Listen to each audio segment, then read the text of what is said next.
Salut, vous savez depuis tout petit j'adore les catalogues de jouets. Passer d'un univers à un autre, voir la créativité de gens talentueux, retrouver des jouets que je connais, que je ne connais pas ou encore que j'ai envie d'avoir. L'arrivée des catalogues de Noël était un moment sacré plus jeune.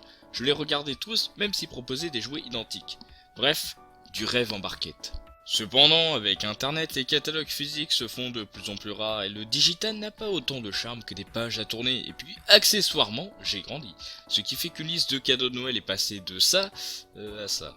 À l'heure actuelle, je ne prends plus que les magazines Lego qui sont semestriels, oui, même si j'ai accès à Brickset à tout moment. Et je me suis rendu compte d'un truc, disons que même si nous avons la chance qu'ils soient traduits en français, ce n'est pas forcément non plus des recueils parfaits qui ne contiennent pas quelques fautes. Donc sur ce, je vous propose de commencer qu'on voit tout ça. Vous savez, c'est chiant les noms des personnages dans Ninjago entre eux, bref. Overlord, Feng Shui, non mais laissez tomber. Un peu comme le catalogue de 2017 juin-décembre, mettez juste des trucs comme commandant pour Blunk. Comme vous pouvez voir, le magazine juste en dessous, il est bien écrit, et vous savez c'est lequel? C'est le 2017 janvier-juin, le numéro juste avant. Et je ne sais pas ce qu'ils ont branlé entre les deux. Mais bon, on va dire que c'est du détail, c'est pas comme s'ils avaient fait une faute à un nom, hein. Une page plus tard, dans le juin-décembre, ah oui, ouf, doublon au lieu de doubloun, ah ça pique. Et comme d'habitude, cette erreur n'existait pas dans le magazine d'avant. Bon, on va un petit peu sortir de là. Tiens, j'ai une question. Vous aimez bien le set L'île de la Veuve du Tigre? Moi si, surtout pour sa sélection de minifigurines, car on a vous, Nia, Cole, Skiffy et une big minifig exclusive, Skiffy. Attendez une seconde. Ah bah bravo, le janvier-juin, moi qui te croyais parfait, tu me déçois. Bon, on va faire un bond en arrière avec le numéro de janvier-juin de 2015, avec sa collection de tournois des éléments qui nous propose la formidable Skylar. Oui, ça doit être une cousine proche de Skylor, j'imagine. Et sachez que vous ne en êtes sûrement pas aperçu, mais Lego a déjà vendu une fois des minifigs à caractère transsexuel. Nia et Garmadon. Bah ouais, hein, preuve à l'appui. Des os pas des os. Ouais, on a dû remonter trop loin dans le temps. Je pense que 2016 c'était mieux et on avait la superbe vague Possession avec Moro.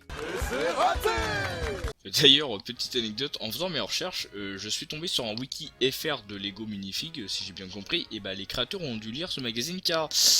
Ouais, ça pique. Bref, je vous rassure, j'ai corrigé la faute, hein, je suis pas un monstre. Par contre, ils étaient aussi un peu fainéants dans ce catalogue car Chen pour Maître Chen, ça fait pas sérieux. Pas grave, je garde la foi, je pioche un autre magazine, le juin-décembre 2015. Ouf, y a pas de faute. Juste une impertinence dans une traduction.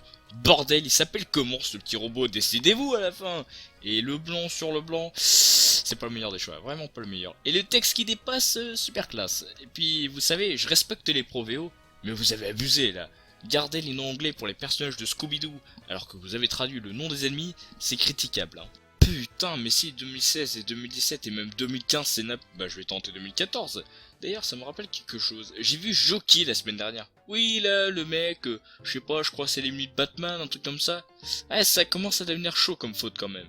Je m'égare, mais la semaine dernière j'ai aussi vu la saison 3 de Ninjago avec le formidable général Kruptor qui combat Nia et ensuite se fait victime par Mindroid. Enfin je voulais dire juste Nindroid, ouais parce qu'il a pas de nom.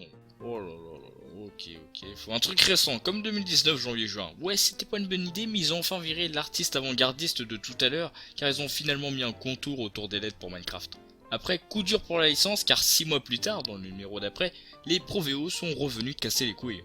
Ouais, j'arrête tout, je vais juste prendre le dernier magazine sorti en date, le 2020, juin-décembre. Petite précision, même dans la version française officielle de Minecraft, on dit Redstone, pas Pierre Rouge. Et waouh! Alors là, on a notre grand champion. Mesdames et messieurs, ils ont oublié le logo confidentiel dans le catalogue public. Pour ceux qui ne comprennent pas de quoi je parle, lorsque Lego réalise un set, il doit réaliser un ensemble d'images promotionnelles pour le promouvoir. Souvent croquis qui permettent en amont de réaliser la boîte ou encore ces fameux catalogues. Pour le placement par exemple, juste pour savoir comment on place les images, il faut bien des croquis pour savoir quelle taille et pourquoi ça va faire, à quoi ça ressemble. Et tout ça, c'est privé, c'est pas destiné au public. Vous voyez ça comme la bêta d'un jeu ou son prototype. Pour à la fin, quand tout est prêt seulement, remplacer les images par leur version finie et vendre ou donner le produit. Sauf que là, Dédé, je pense qu'il a oublié. Et c'est fou de se dire que sur tous les mecs qu'il y a eu au cours du processus de création, pas un seul ne s'en est rendu compte. C'est comme si sur votre CV vous laissez une faute d'orthographe, c'est comme si vous faisiez une faute dans un tweet politique. C'est normalement trop gros pour passer. Même sur la version numérique qui peut être corrigée à tout moment, ils l'ont laissé. Puis là, ça va, hein, les images croquis étaient très proches du produit fini, même ça a l'air d'être le produit fini, c'est juste qu'il y a le logo confidentiel par-dessus. Mais imaginez si on avait eu des versions antérieures avec les mauvaises couleurs, les mauvaises minifigs, ça aurait été super drôle d'avoir ça dans le catalogue public. Et puis, on peut excuser les gars pour la présence du set Bell Boeing V22 Osprey qui a été retiré du marché quelques jours après sa sortie pour raison d'image de marque à revendre des trucs militairement impliqués, c'est pas ouf. Mais ça, non, c'est pas possible. Alors certes, oui, tous ces petits détails évoqués au cours de la vidéo sont anodins. Et je le sais, je voulais juste rire un petit peu. Ces erreurs n'empêcheront jamais quelqu'un d'acheter un Lego et honnêtement, tout le monde s'en fout à part moi qui trouve ça pas super pro. Bref, dites-moi ce que vous en pensez et n'hésitez pas à dire si vous aussi vous trouvez par-ci par-là des fautes, hein, ça pourrait aussi nous faire un petit peu rigoler. Et sur ce, je vous dis au revoir.